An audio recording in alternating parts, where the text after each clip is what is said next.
Welcome back for some notes. It's been a while. I'm going to try to make this one a quick one. It's going to be about documentary film techniques. As always, these are required notes, and I do expect to see them on the day that they are due.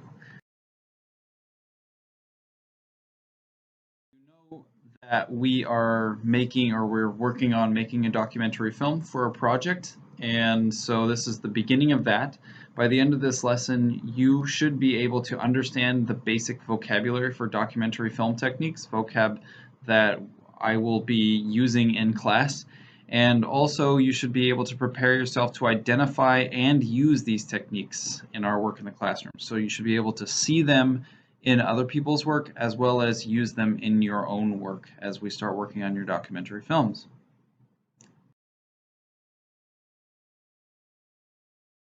The first thing that we're going to talk about is what people see. Obviously, with film, vision is a really important part of that. So, when we talk about what people see in films, there are three aspects that we're going to be talking about. The first thing we're going to talk about is what primary footage. And primary footage is stuff that's shot specifically for the film. So you as the filmmaker will shoot the primary footage for your documentary, and those will be things like going to a specific location, and getting film footage of that, or conducting interviews of people and having footage of those people or the interview that you make. Or some of you may choose to do reenactments, which may take the form of you acting, or could be some form of animation as well. All of that will be primary footage. Your own project needs to be at least 80% primary footage, meaning you have to create at least 80% of the footage that you use in your video. The second thing that we're going to see probably is archival footage, and those are scenes that were made by other filmmakers. So you may find those on the news, you may find people's home videos of those, you may find something on YouTube that you think is useful or on some other site, and you may decide, this is something that I could put into my documentary.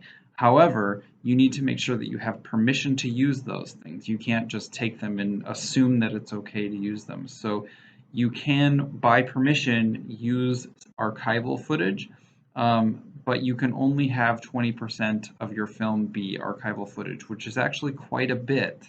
But again, you need permission for that. And then the last type of thing that we're going to probably see is still images. That's when you find a picture and you just need to show the picture. All of that would be considered archival unless you're taking the picture yourself, but I would assume you're shooting footage in that case, in most cases. Um, the um, but sometimes you just need to use a picture, and you can do that as well. My suggestion is, however, that you don't just show an unmoving image of a picture, but that you pan over still photos, that you have some kind of camera movement, because watchers are going to be more drawn to camera movement.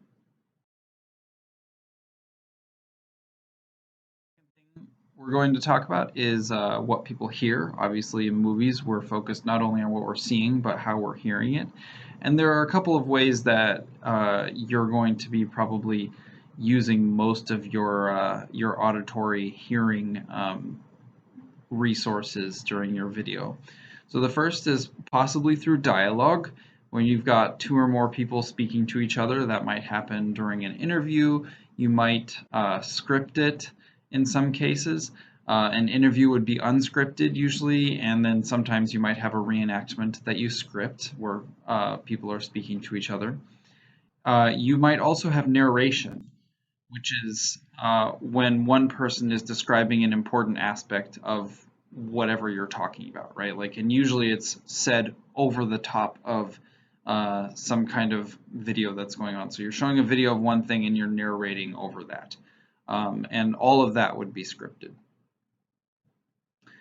Um, Sorry, the arrow came up before the thing, but the next thing that we're going to talk about is diegetic sounds.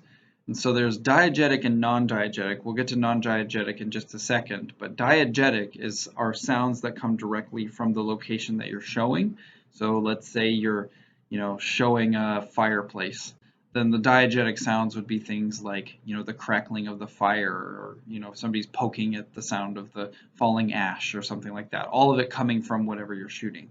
And you need to be careful not to include distracting diegetic sounds. So watch out for, things that are going on in the background and try to get rid of those because it can be distracting. And then non-diegetic sounds is probably exactly what you would assume. It's sounds that are added later. So they're not there when you're recording, but you add them later. Things like music and sound effects, narration over the top, all of that would be non-diegetic. So things that you add for effect. And those are really helpful for adding mood and purpose to your documentary, putting us in the right frame of mind to understand what's going on.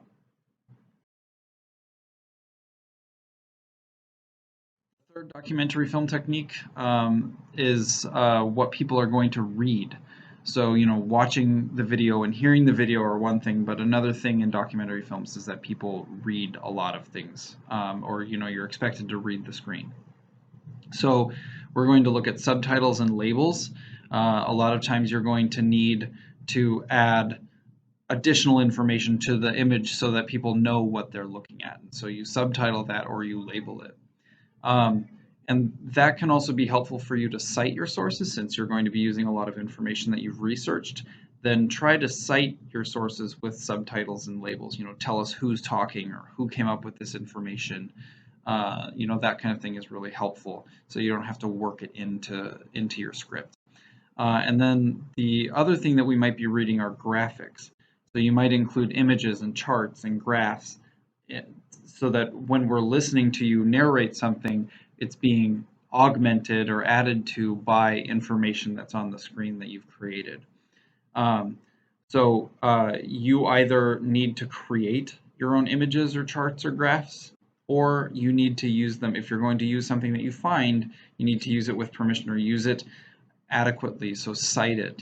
Don't just say, and here's a graph that I liked. You should be creating most of it or using things with permission. Lastly, a documentary film technique is all about organization. So, how do you organize information so that it's as effective as possible?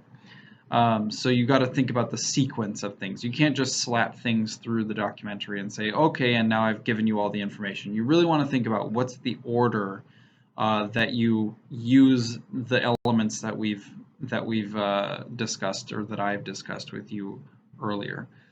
So how are you going to use visual and auditory and reading skills so that they're sequenced in a way that makes sense to the reader or to the watcher? So reveal them strategically for greater impact. And then lastly, transitions. So how are you going to use visual and audio opportunities to make people understand the flow of ideas from one idea to the next to the next. You don't want to just have a hard cut. Sometimes you want to fade in or fade out. Sometimes you want to have them the transition narrated. But a really effective one, since you're working with video, is wiping or dissolving scenes. It makes people feel like, oh, we've just finished this other thing and now we're moving on to this next thing.